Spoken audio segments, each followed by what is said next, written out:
I'm Samantha Hoover. And I'm Nick Birnie. Coming up on Ignite News, we take a look at a Mohawk course on money management. And if you're a student trying to get some cheap meal ideas, stay tuned. All this and more coming up later on the show.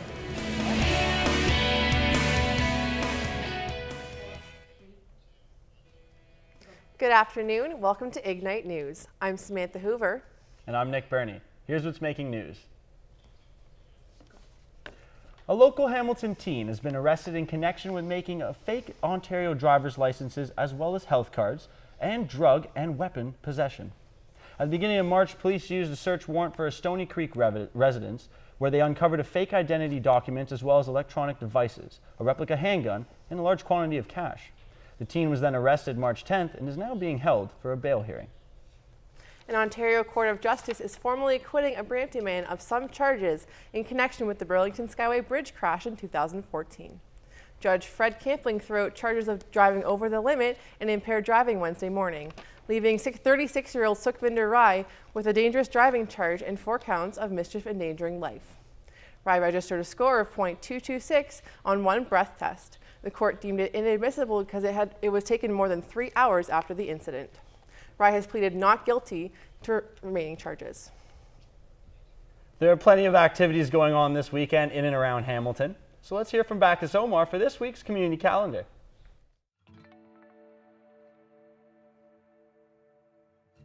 I'm Bacchus Omar and this is your community calendar. The Reptile Rendezvous continues through April from 10 a.m. to 5 p.m. at the Royal Botanical Gardens on 680 Plains Road, Burlington. On March 26, Jazz at the Gasworks Winter Series continues with jazz vocalist Carol McCartney.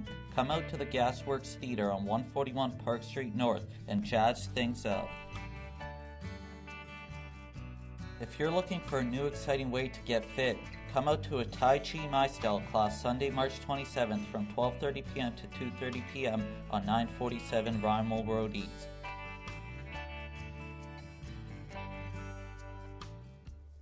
And that's your community calendar. We have a great show for you today. Let's check in with our hosts to find out what's coming up later on.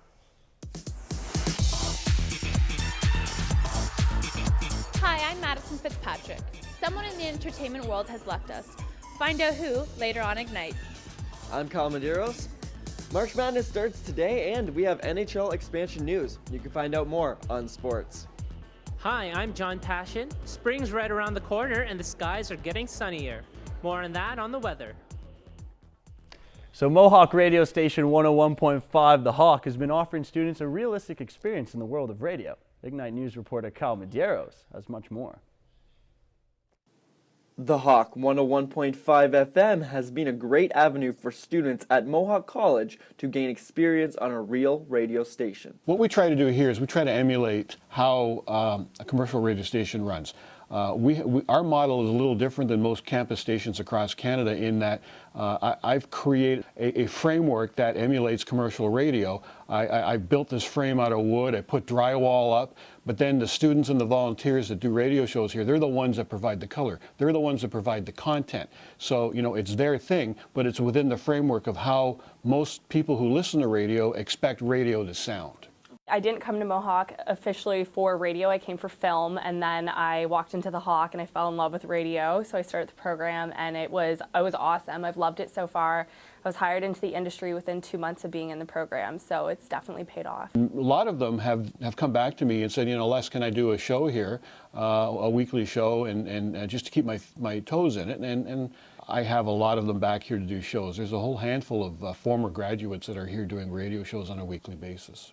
It's awesome to see. It's definitely inspirational, and it gives us a lot of hope as well, because a lot of people say that radio is a dying industry when it really isn't. But it's definitely good. It creates a lot of hope to see people that have graduated, that are working in the industry, and know that it's possible, that when we get our diplomas that we have somewhere to go.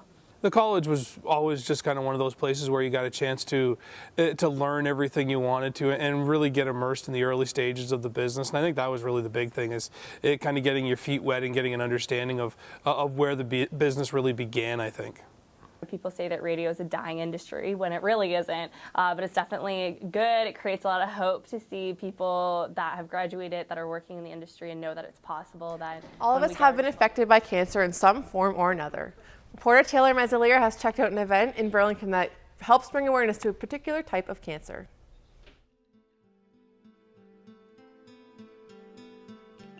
March is Colon Cancer Awareness Month, and the GI Clinic of Burlington set up an awesome event.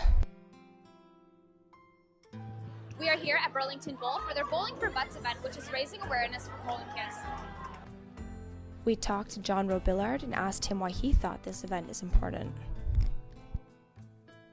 I just think it's important just to get awareness out. I don't think people take like colon cancer seriously. I don't think people get the screenings. They wait too long. They think it's never going to happen to them.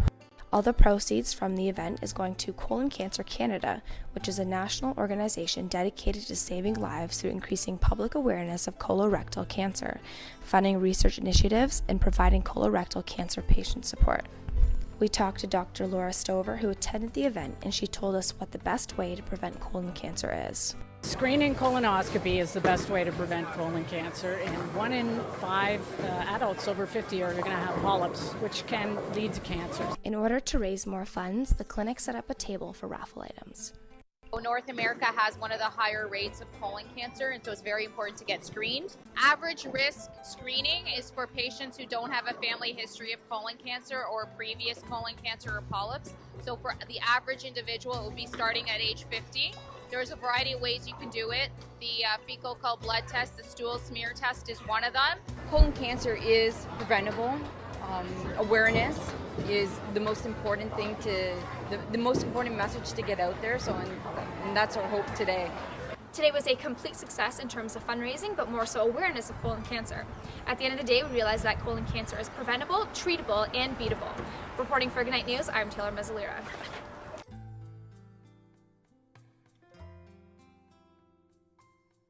With spring around the corner, we're hoping for sunny skies and warmer days. So let's go to John Passion, who has our weather report. John?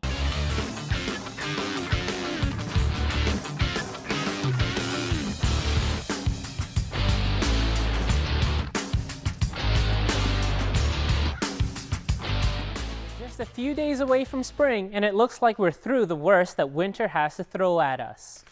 Temperatures are fairly mild around Ontario today. Toronto and Niagara Falls are experiencing light rains and 8-degree temperatures, while London and Windsor are sunny at 10. Hamilton's a bit sporadic today with 11 degrees and chances of thunder and rain breaking up the mostly sunny skies. Later on in the evening, the skies above Hamilton will start to get cloudy as temperatures drop to 6. Overnight, the temperature dips to a low of 2, but we should stay above 0. Tomorrow morning, we'll be greeted by sunny weather and 1-degree temperatures. In the next 5 days, we're looking at Canadian t-shirt weather. Friday will be a high of 6 and a low of -9. Saturday's high is 1 degrees and a low of -5 with plenty of sun. This Sunday will usher in the first day of spring with a mix of sun and clouds, a high of 2 and a low of -5. On Monday, temperatures reach 4 degrees with a low of -7 with sun and clouds throughout the day. Tuesday will be mainly sunny and hover between 1 and -2 degrees. If you can brave the cold, you can get started on your favorite spring outdoors activities. That's it for the weather.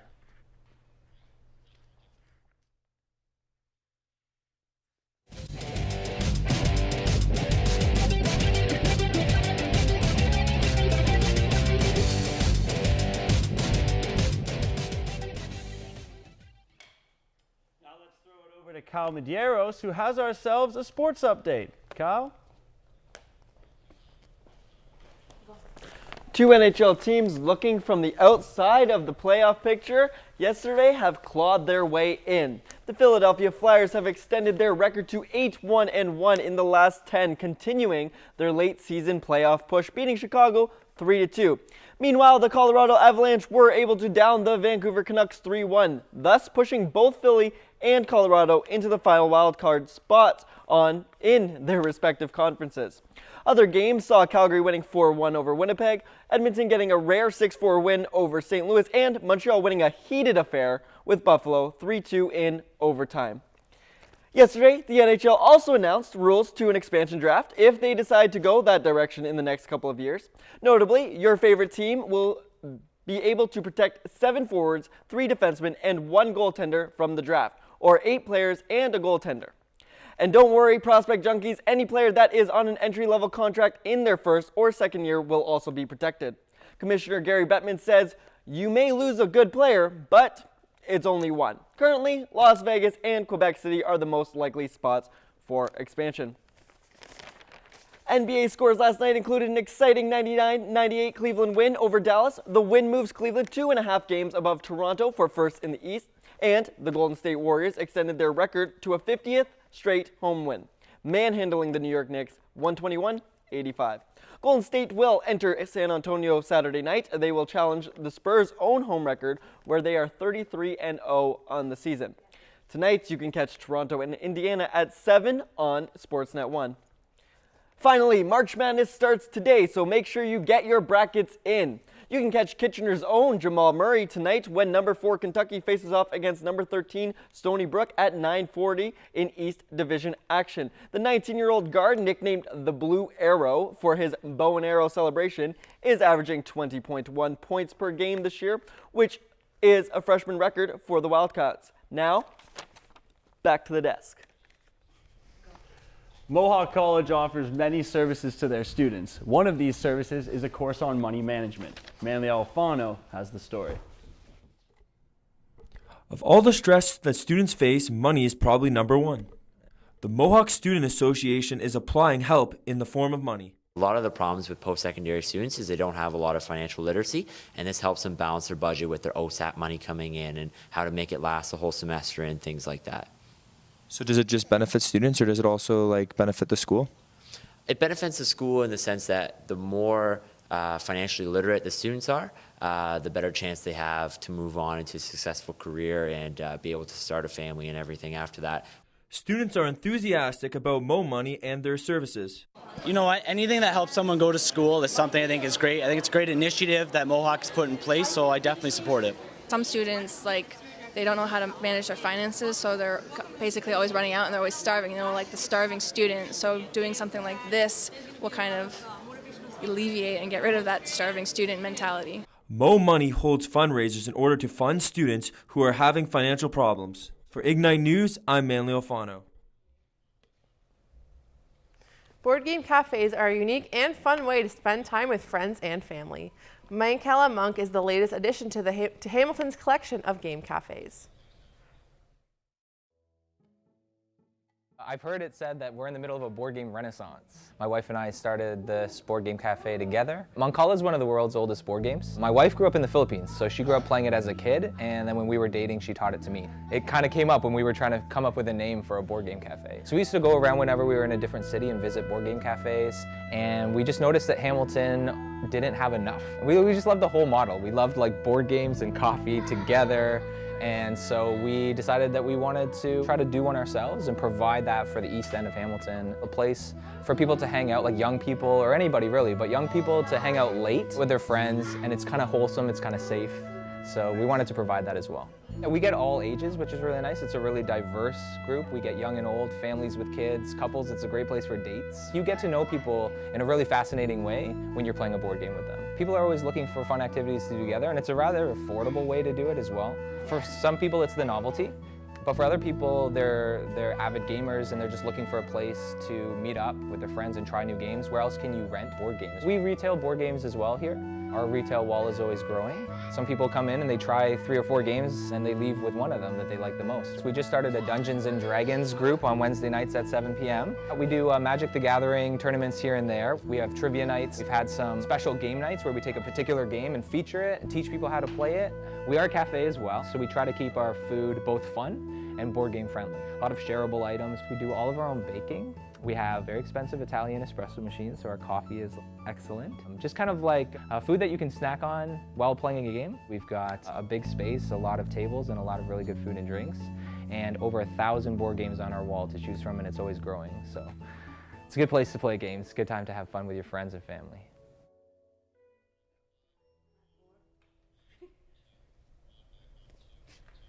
Students are protesting the ways in which Brock University has handled their recent sexual allegations against one of their own professors. About 60 students attended a demonstration Tuesday and demanding action. A CBC investigation has revealed the university attempted to silence a student who was sexually harassed by a professor. The university formally responded to the student protest on Tuesday by stating rallies like this help raise awareness for those who need more effective ways of helping survivors. However, when asked if they would be terminating the professor or whether he would resign, Brock University President Jack Lightstone refused to answer. Hamilton police are looking for a teen in connection with a home invasion on the Hamilton Mountain. It happened on Tuesday evening when police were called to a home on Rainwood Court. The homeowners had arrived to find a robbery in progress. One homeowner was assaulted while trying to intervene, and that's when the culprit fled the scene. The teen is described as being white with a thin build, just under 6 feet tall, with brown hair. According to Hamilton's forensic unit, he looks to be about 16. The investigation continues. If you're a student looking to make a tasty meal on a budget, look at what Chef Mike managed to throw together for under $20. Hey guys, welcome to Lazy Susan. I'm your host, Mike Susan, chef and food critic. Tonight we're making fish tacos with a bean puree and a cabbage slaw. For our fish tacos, we're gonna use a bassa filet. It's a Vietnamese catfish, really nice. We're gonna do in a simple flour, egg, and breadcrumb batter. But before that, we'll do a small red bean puree with onion and garlic, and then a simple cabbage slaw with onion again, red pepper, and then, if you feel like it, a little hot sauce on top. Okay, we're gonna start off the bean puree with small dice on the onion. As those are going, we'll get a few garlic cloves ready to mince. So we're gonna go ahead, turn it to low, and add our beans in. So now we're just going to break down this fish into finger-sized pieces and then throw them in a dredge of flour, eggs, and breadcrumbs. All right, so we'll just drop our fish in there.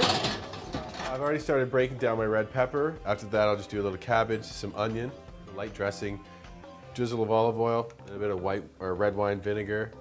Okay, the fish are done. We're gonna take them out. All right, now with the fish out of the oven, it's time to assemble the tacos. Just grab your shell, get yourself a good spoonful of bean, a little bit of fish, stack them up like that. Slaw goes on top, just enough for crunch, and then some hot sauce to kick it up a touch. All right, guys, thanks for watching this episode of Lazy Susan. This is our fish taco. I'm Mike Susan, and we'll see you next time. Here's what's coming up later on the show.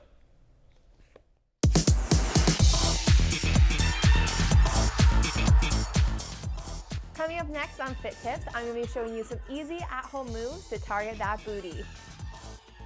Coming up later on Beauty and a Budget, I'll be walking you through the 10-step Korean skincare regimen. Stay tuned.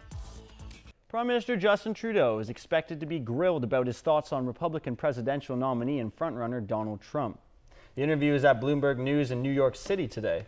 The media company is owned by Trump critic and former New York Mayor Michael Bloomberg. He's the same man who wrote a piece about Trudeau this week and headlined it, Canada's New Hope.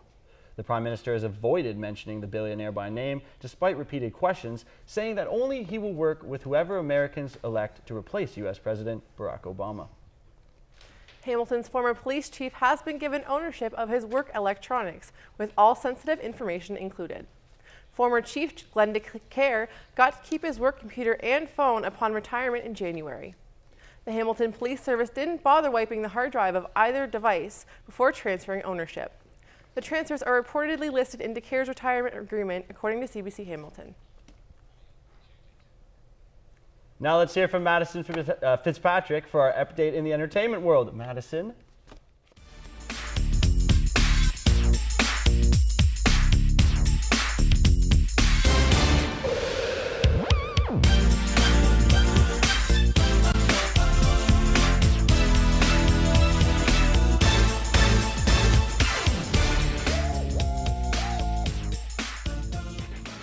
Thanks, Nick.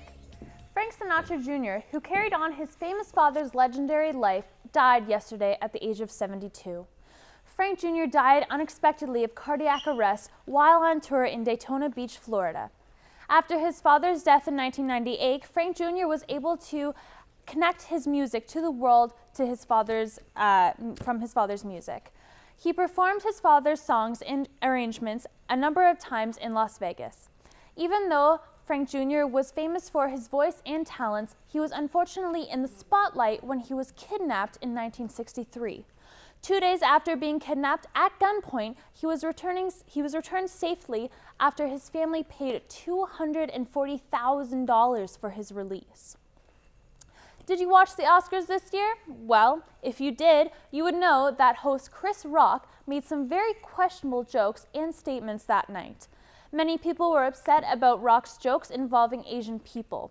The Academy responded and gave a statement saying, quote, "The Academy appreciates the concerns stated and regrets that any aspect of the Oscar telecast was offensive.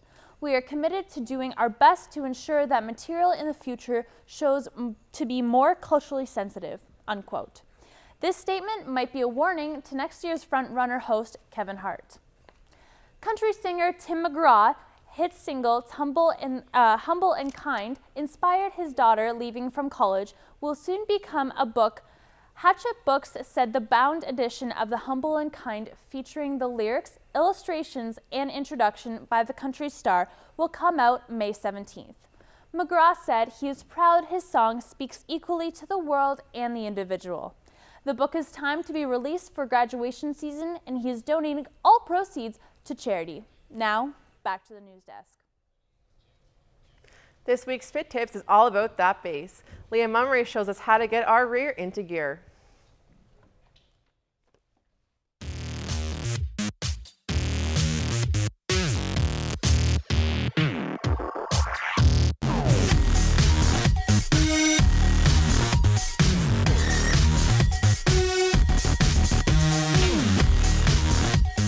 Hi guys, it's Leah Mummery, and on this week's Fit Tips, I'm going to be showing you some moves to get that Kim Kardashian booty. And the best part about it, you can do all of these moves in the comfort of your own home. All you need is a yoga mat. So let's get started. First position is the bridge. Begin by going onto your back, palms face down on the floor, or you can clasp your hands together under your back. Bend your knees so that your feet are also on the floor. In one motion, lift your hips and butt off the floor, making sure to stay in a straight line. Next exercise is the booty blaster. Lie face down with legs hip width apart. Extend your arms behind your back, interlacing fingers. Lift chest and legs off the floor, remembering to point your toes. Maintaining a lifted position, close your legs together, then quickly open legs and repeat 3 sets of 20. Next is the straight leg rise. On all fours, step 1 foot back, flexing your foot. You're going to aim your heel towards the sky, remembering to squeeze your butt with each lift. You're going to bring your heel up for a second and bring back down to the floor. This exercise will really focus on that upper glute. Lastly is fire hydrants. To get started, get down on all fours and wrap a resistance band around your legs just above the knee if you have one. Begin by lifting your leg up to the side, keeping your knee bent at a 90 degree and only lifting your knee to about hip level. Thanks for watching, guys, and with these moves, you'll have people stopping and staring everywhere you go. Ontario's police watchdog has determined that Hamilton officers used reasonable force when a teen was tased in the face during a May 2015 arrest.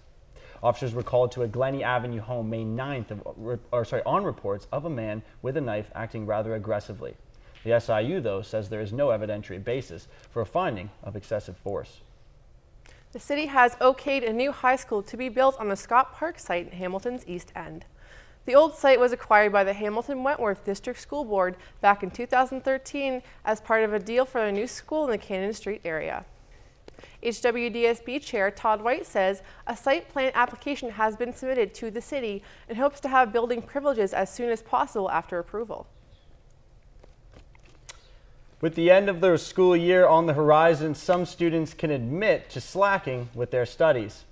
Ignite News reporter Assam Alahi asked Mohawk College students if procrastination has been taking a toll on their grades. Doing assignments at the last minute, unfortunately.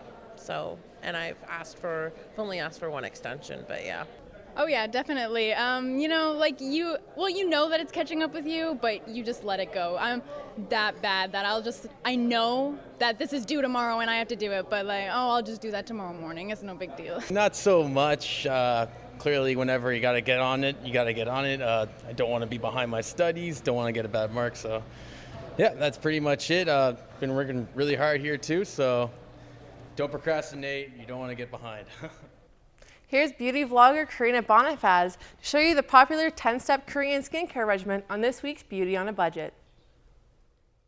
Hi, I'm Karina and this is Beauty on a Budget. Today we'll be going through the 10-step Korean skincare routine. Normally you would start off with an eye makeup remover, but since today I'm not wearing any makeup, we'll skip over that. Today we'll be using the Herb Day Cleansing Cream. This is to remove any leftover makeup or BB cream, as well as any surface impurities that you may have left over. The second cleanser they use is a foaming cleanser to remove that cream or oil-based lotion, as well as any deeper impurities you may have in your face. The next step is to exfoliate your skin.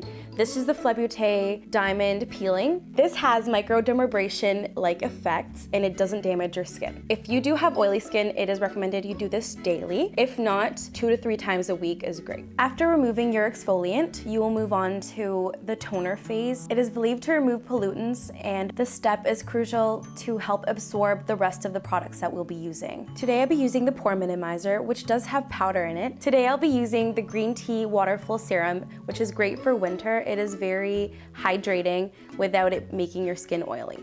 So the next step would be a sheet mask. This is used 2 to 3 times a week. I'm gonna leave this product on for about 15 minutes. The next step is an eye cream. This one is a chia seed water. This last step is to lock in all the moisture and everything you've been doing to your face for the last 10 steps. Any of these products can be found at the Face Shop at Lime Ridge Mall.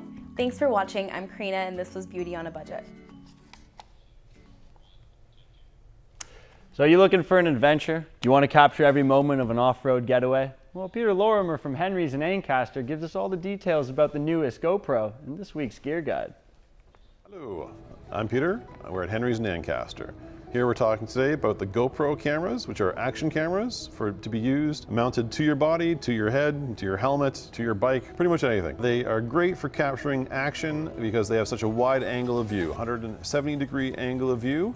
No zoom lens on them, it's a fixed lens, and ultra wide, a little bit of a fisheye distortion to it. Very unique look. A lot of people are interested in them, especially when they're going on vacation down south because they come with the waterproof housing. The silver and the black are waterproof to 131 feet with the waterproof housing. And make sure your seals are clean and there's no dust or hair because that can compromise your seals. The silver retails for $5.59 and has a screen on the back, so it's easier to set up your frame. You have to worry only about your top and bottom cutoff because if you pointed at something, the width-wise, you're pretty much capturing everything you're looking at when you're pointing at it. The black edition does not have a screen, but it has a higher frame rate and higher video record quality. It retails for $6.99, and it can shoot up to 4K video at 30 frames per second and 1080 video at up to 120 frames per second for slowing down for slow motion playback. The silver will record 2.7K at 30 frames per second, but although it is touted as a 4K camera, it only shoots at 15 frames a second. Silver is more for 1080 and 2.7K. It's more of a hobbyist camera. The black is more the professional camera. The Session is more of a B-roll camera or helmet mount camera because of the half the weight and half the size. That's all for Ignite News today. For more news coverage, check out our website at ignitenews.ca or follow us on Twitter at Ignite Online. I'm Samantha Hoover. And I'm Nick Birnie, so thanks for watching.